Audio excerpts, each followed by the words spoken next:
DJ singer Sanjay बागी आज मगन।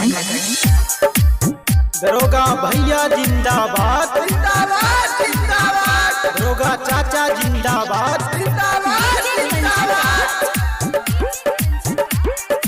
हाजीपुर में साले गावे गावे इनके लोहार बाटे, नमवा के इनके परचार बाटे।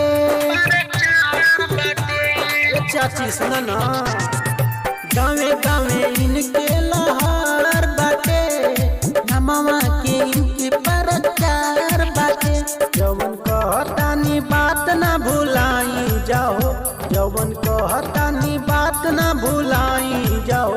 दरोगा चाचा के विजयी बनाई जाओ, दरोगा भैया के विजयी बनाई जाओ। हमारा नेता कैसा हो, दरोगा भैया जैसा हो। हमारा नेता कैसा हो, दरोगा चाचा जैसा हो। दरोगा भैया जिंदाबाद जिंदाबाद जिंदाबाद, दरोगा भैया जिंदाबाद जिंदाबाद जिंदाबाद। गौवा के पूरा सब कम करी है, दुखिया गरीबन के दुख हरी है।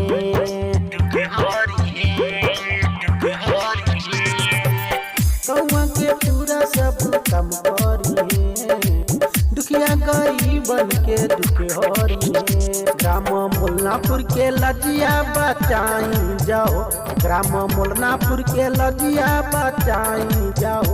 दरोगा भैया के विजयी बनाई जाओ, दरोगा चाचा के विजयी बनाई जाओ। हमारा नेता कैसा हो, दरोगा भैया जैसा हो। डीजे कंचन राज दरोगा चाचा जैसा हो। हाजीपुर में साले दरोगा भैया जिंदाबाद जिंदाबाद। परिले पाँव सबके सब करी है, चाहब जा जवन रहुआ सब कुछ दी है।